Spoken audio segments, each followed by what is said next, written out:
Hello. Hi, everyone. Welcome to another session of Parenting and Co-Parenting. Today's topic is going to be how to interact or get along with your in-laws. In-laws meaning anyone from your partner's family. Aunts, uncles, sisters, parents, doesn't matter, anyone from your in-laws' families. So it's how to have healthy boundaries with your in-laws. But first and foremost, you need to remember, you know your child the most, and any information that you get from your in-laws or anyone else that's within your life, that's exactly what it is. It's information, their ideas, Right. and it's up to you to shuffle through those different ideas and choose what's best for you, what's going to work for you. You don't want to let anybody take control or be the dominant one other than yourselves when raising your child or your children.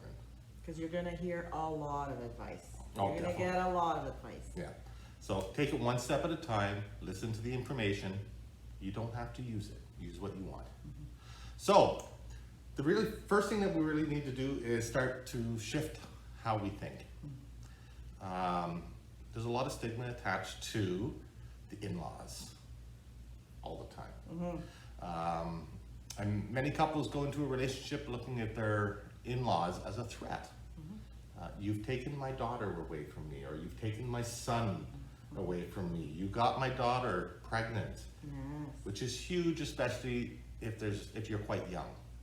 So we as parents, I'm a parent, can have those thoughts of our children getting pregnant, and it's like, okay, they're taking my baby away. So that's not necessarily true though. It's never a good idea to start the relationship off on a bad note. You don't want to have negative energy right from the start.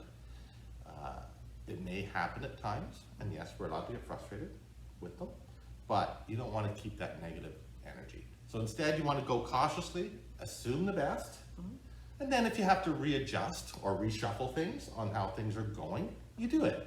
But you do it over time rather than instantly going, they're going to hate me. Right. So remember, shift your thinking. Absolutely. Don't listen to all those mother-in-law jokes No. or memes out there. No, definitely not. They are not necessarily true. You're right. And then second, take competition out of the equation. Romantic love and parental love are two completely different things. Encourage your partner to spend some quality time alone with his parents from time to time. Thank you. Remember that you will also be an in-law one day. One day. Yeah. Often what you give is what you receive. Yeah, definitely. You should not be the one to compromise, but definitely be open to some give and take. It's almost like a job. You have to be mindful of everyone, but again, it's disseminating the information that you're getting. You also want to sync with your partner. And what you're thinking, what does sync with my partner mean? Well, let me tell you. You can't expect to deal with overbearing in-laws alone. So you have to have conversations with your partner so that you're on the same page. Does it mean you have to agree all the time? No, definitely not. Absolutely not. But you want to be able to have that open communication that, you know, what your mom said to me the other day, I really didn't appreciate it, and you didn't back me up. You didn't say anything positive about me to contradict what your mother was saying. Right. So you want to let your partner know that they come first. Absolutely. Highly important. This will build trust and commitment, which are two of the most important tools for a relationship. Absolutely. And then respect. That'll come and that'll fall into place. And when you discuss with your partner whatever issues may be, again, try not to discuss anything in front of the children. Oh, yeah. Never discuss a negative thing in front of the children when it comes to grandma and grandpa or auntie or uncle, or about yourselves. Because they probably see their grandparents differently than you do. Yep. And it can be hurtful. It Yep. can be Definitely. traumatizing to them. Establish regular visiting times when possible. Carve out a regular pattern of meetings so that your in-laws can look forward to quality time as much as you do. So it could be something as simple as a Sunday night dinner. You don't have to cook. Exactly. Go to the in-laws, let them cook. You call. Yeah, you don't just show What's for up. dinner tonight? Maybe you can convince your in-laws to pick up your kids from school or daycare once a week, so that you get a bit of a break. Maybe they'll even take them overnight. Who knows? Just think what you could do on a date night. No children, you know they're safe with the grandparents, but you have to have a healthy relationship. Right. So you also want to make sure you give them time with the children. Yes, they are your children. However, grandma and grandpa, if they're involved with the family, want their time as well.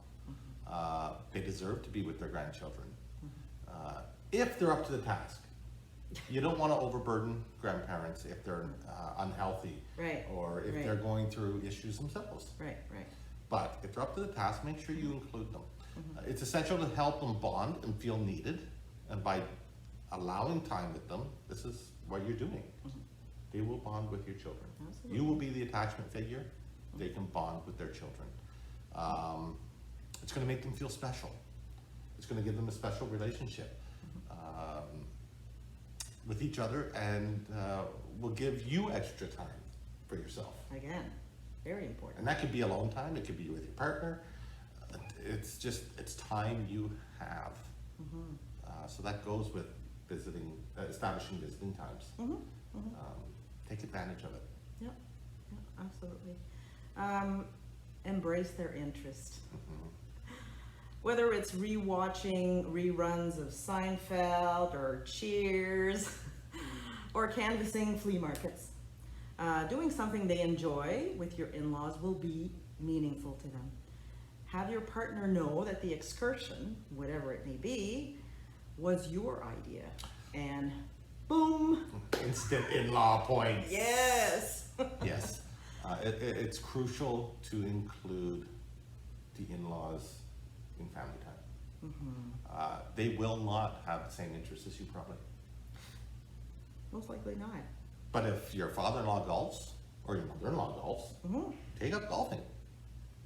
I know it's 4, 5, 6 hours on the golf course, but you're not always beside one another. The balls go in different directions.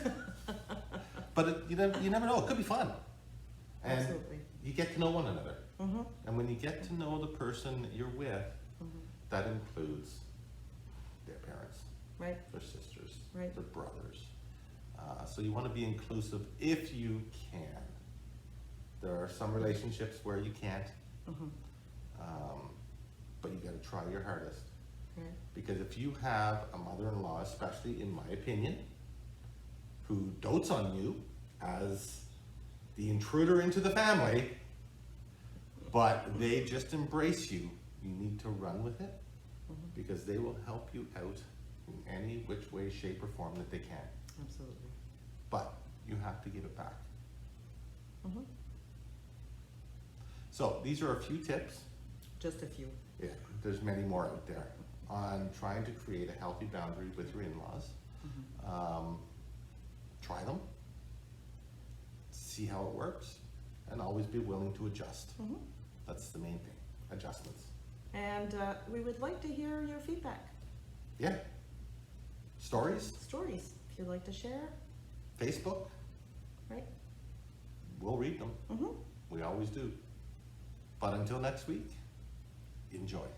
Have a great weekend. It's a long weekend. Enjoy it.